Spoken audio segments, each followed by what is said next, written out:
hacer revisiones de ciertos temas para empezar, por lo menos con certidumbre, con certeza, lo que viene en los próximos 12 meses. Y definitivamente algo que concita atención, de lo que dependen muchas cosas, son las acciones que el FMI tiene para nuestro país. Pónganme atención, por favor, señores.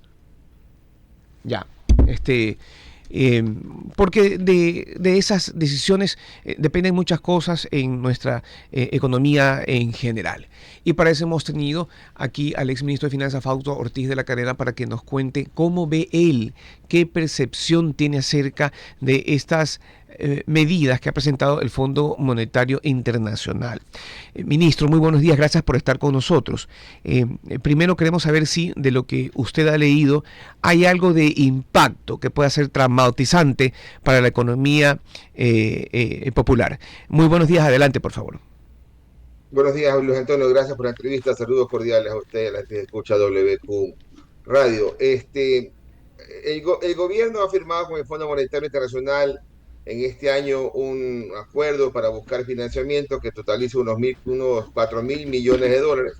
Hasta la fecha ha recibido más de 1.000 millones de dólares y en estos días debe estar ingresando los últimos 500 millones de este año y los otros recursos ingresarán los siguientes 2 años.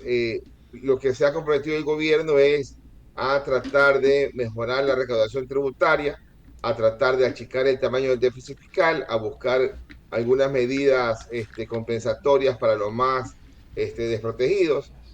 También en la carta de intención y en el acuerdo con el Fondo Monetario se ve el compromiso del gobierno de ir achicando el tamaño del subsidio de combustibles y tratar también de ir corrigiendo los problemas que tiene de deudas con la seguridad social, que todavía no estamos muy claros de cuánto es lo que se debe por los conceptos de salud, enfermedades catastróficas o el 40%. Es decir, esas son las medidas que el gobierno le ha planteado al Fondo Monetario, aunque la sensación es que el Fondo Monetario nos las plantea, pero no importa cuál sea la suerte de quién planteó qué. El asunto es que hay que ir ajustando ese déficit fiscal que este año el gobierno termina en más de 4.700 millones de dólares de acuerdo a sus expectativas, aunque los números del Fondo Monetario pareciera que lo ubican ligeramente más bajo. Economista, buenos días, qué gusto saludarle, buenos días a toda la audiencia, pero dentro de lo que usted menciona, ¿qué pudiera ser lo más difícil, el reto más complejo que vaya a tener el gobierno dentro de lo planteado al Fondo Monetario Internacional y quizás de manera general en el manejo económico para el 2025? La parte más compleja para el fondo es el proceso electoral en la mitad del financiamiento, porque el fondo está esperando que este gobierno o el que venga, el que continúe, pueda mantener en la misma línea el acuerdo con el Fondo Monetario para poder recibir el resto de recursos y para poder también ajustar el resto de medidas económicas. Esa quizás la mayor incertidumbre es qué va a pasar en la parte política, que va a pasar en la parte electoral, para ver si es que el acuerdo con el fondo se mantiene en las mismas características para tratar de empujar a la reactivación económica después de este proceso de ajuste que nos ha tomado mucho tiempo ya como país. Ahora, pero también es cierto que quizás esto como cumplimiento, ¿no? Para seguir contando con el apoyo del Fondo Monetario Internacional, pero ¿cómo va a ser el primer trimestre de este año? Porque estamos dentro de un proceso político electoral. Entonces, donde a lo mejor no es conveniente tomar o realizar ningún tipo de ajustes, porque eso tiene un contrapeso político, pero ¿eso a dónde nos llevaría? Sí, mire, el año actual, el crecimiento económico más o menos se ha comportado de esta manera. El primer trimestre creció 1,2%, el segundo trimestre cayó 2,2%, el tercer trimestre seguramente vamos a encontrar un crecimiento ligeramente positivo y el trimestre actual va a ser negativo, quizás no tan negativo como fue el segundo trimestre del año y el año completo el Fondo Monetario lo estima en menos 0,4%. Otra gente, y me incluyo, cree que va a ser un poquito más malo el año, es decir, 0,7 es mi número en este momento. Y el año siguiente, entonces, el 2025, habrá una suerte de rebote y el primer trimestre del 2025 quizás el crecimiento sea un poco leve porque es un año que arranca flojo cuando el primer trimestre del año pasado no fue tan el año actual no fue tan malo. Entonces, luego la reactivación se va a ir sintiendo tanto en el segundo trimestre del año como en la parte final del año 2025, cuando ya haya mucha más claridad en la parte política, en la parte electoral, y ojalá el empuje a la economía, el empuje a mayor actividad económica. Ahora, pero la economía ecuatoriana se viene apuntalando a algunos pilares. Uno tiene que ver con la recaudación tributaria que en este 2024, dice el Servicio de Rentas Internas, ha superado incluso la proyección que tenían. Y esto en parte se debe a ciertos impuestos que ya no van a estar para el 2025. Eso por un lado. Y por otro lado, la producción petrolera. Siempre también la economía ha estado muy apuntalada por eso, pero también se ha visto mermada con lo que pasa con el cierre del ITT. Sin embargo, el gobierno habla de una proyección importante, de una mejora en los ingresos petroleros. Se lo vincula también con llevar o más bien permitir el ingreso de la empresa privada de esta actividad y a través de eso también apuntalarla. ¿Cómo se proyectan las cosas en ese sentido? Sí, el petróleo no tiene la importancia para el presupuesto del Estado hoy día como la tenía quizás 5 o 10 años atrás. Hoy día la recaudación tributaria que tiene el presupuesto del Estado es más o menos unos 16.500 millones de dólares y los ingresos por petróleo en el año 2024 serán unos 1.600, 1.700 millones de dólares, es decir, 10 veces es más importante en los impuestos que el petróleo. Por lo tanto, si es que mejora un poco el ingreso petrolero en el año 2025, eso puede servir un poco para achicar el tamaño del déficit fiscal, para tratar de dar algo más de recursos hacia los gobiernos autónomos o también recursos hacia la inversión pública que ha estado bastante venida a menos en los últimos años. Desde el 2014 para acá es un declive enorme de la inversión pública y entonces el gobierno tiene que meter un poco más de esfuerzos en la parte de reactivación petrolera que la que hemos visto no ha logrado igualar los niveles de 535.000 barriles que tuvimos hace 4 o 5 años y hoy día estamos peleándola para no bajar de 480.000 barriles, ¿no? Y eso antes de que empiezan a cerrar quizás un poco más el bloque del ITT. El gobierno está avanzando con el tema de Sacha, tratar de ver cómo le entrega eso a una iniciativa extranjera, un sector privado, no estatal nuestro, y para que tratar de ver cómo ahí se genera una buena cantidad de recursos y el gobierno pueda, en la intención que no ha manifestado, recibir plata toda junta a la RAC.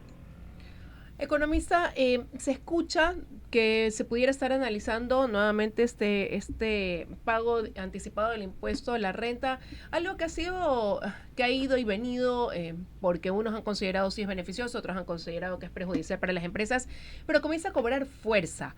¿Esta sería una buena decisión restablecer este pago anticipado o sería más bien un error del gobierno hacerlo?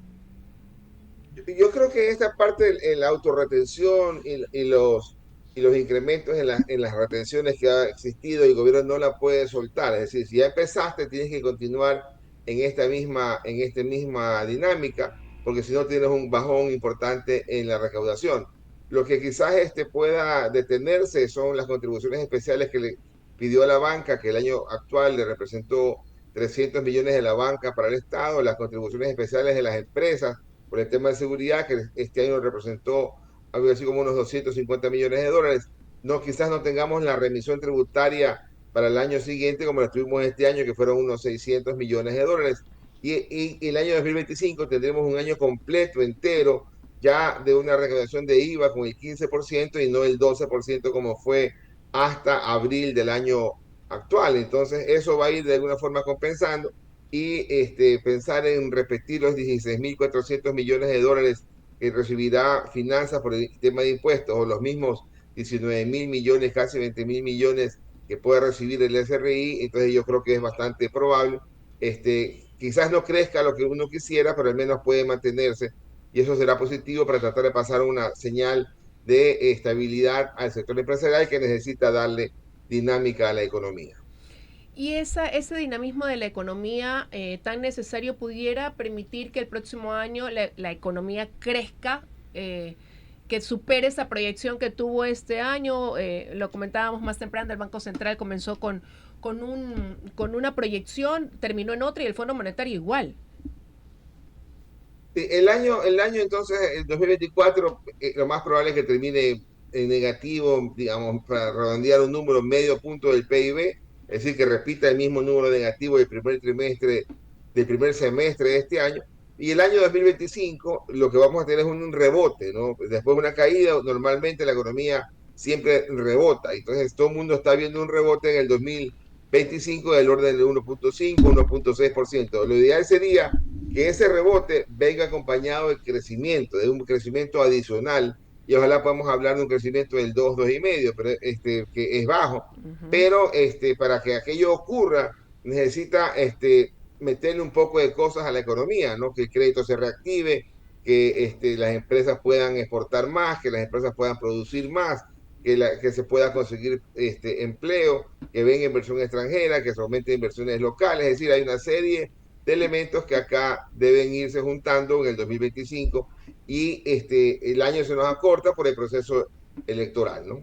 Pudiéramos atravesar por un incremento del riesgo país a propósito de la incertidumbre ante un proceso electoral que enfrentará el país y tener algunas vías de hacia dónde se puede proyectar el manejo político y económico dependiendo de quién resulte ganador en las elecciones o de febrero si es que hay una sola vuelta o de abril en una segunda vuelta.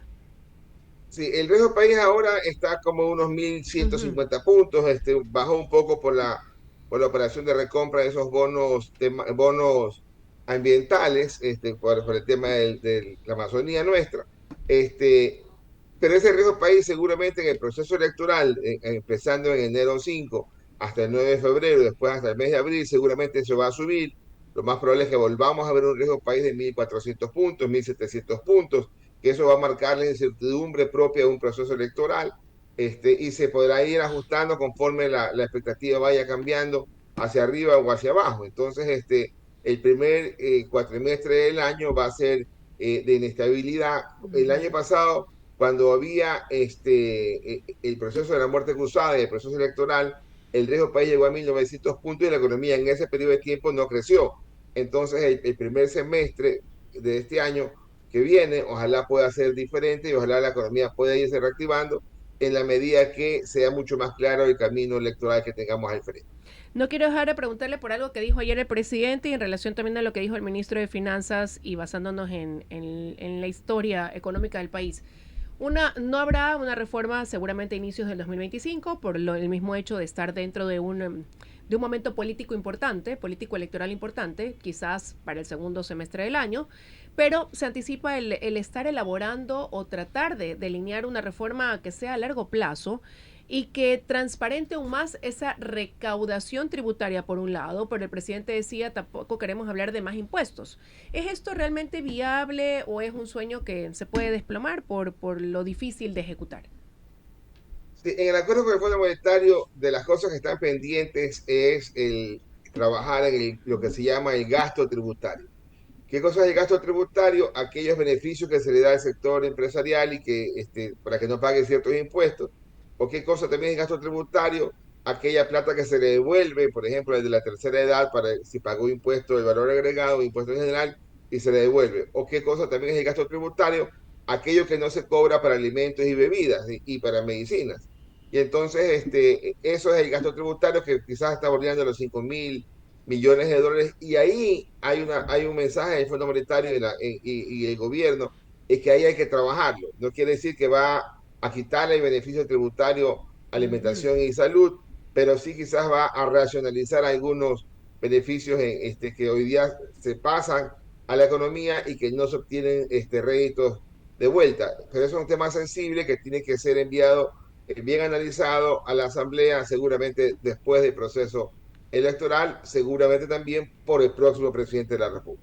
Bueno, ya veremos qué pasa. Hay un panorama por ahí incierto, ¿no? Y mucho dependerá, economista, de quién resulte también ganador en las elecciones.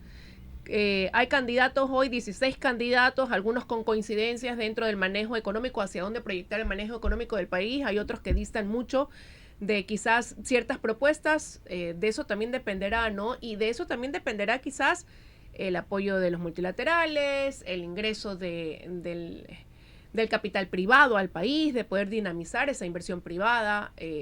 Tenemos todavía como un signo de interrogación ahí, ¿no? Claro, es que es lo que tenemos de frente, ¿no? Un proceso Ujú. electoral tiene esa situación de debilidad que son las incertidumbres. El tema de la muerte cruzada que se metió como una salida interesante puede meterte procesos electorales cada 2 años, lo cual sería terrible para una economía que busca mejorar, pero tiene un proceso electoral cada cierto tiempo. En la medida que el gobierno pueda ser fuerte, en la medida que el gobierno no encuentre tanta resistencia, puede durar sus 4 años y reelección sin problema, pero si estamos con incertidumbres como las actuales y las repetimos, entonces tenemos una suerte compleja en el tema del crecimiento económico y en el tema del empleo, que es la mayor debilidad que tenemos como país. Gracias, economista, por este análisis, por compartir sus criterios dentro del panorama económico actual y las proyecciones para este 2025. Que tenga una feliz y bendecida Navidad. A usted también, Lisa, saludos cordiales ahí en W Plural. Un abrazo para usted. Estuvimos con el economista Gracias. Fausto Ortiz, ex ministro de Finanzas, analista económico. Luis, son las 9:02 de la mañana. Así es, mi querida Liz, momentos para irnos a una pequeña pausa y regresar con más en este programa navideño. Hoy, Nochebuena, de todo corazón, queremos que usted se concentre en eso, en el reencuentro maravilloso que seguramente va a tener con su familia en torno al pesebre y todo lo que eso significa. Recuerde que Telconet Latam nos dice el momento de evolucionar es ahora. Efectivamente, el futuro es de los que saben adaptarse a los cambios. Por eso, Telconet Latam te brinda soluciones tecnológicas basadas en la innovación que representa la inteligencia artificial. Visítalos en www.telconet.es o contáctate a ventas@telconet.es. Ya regresamos.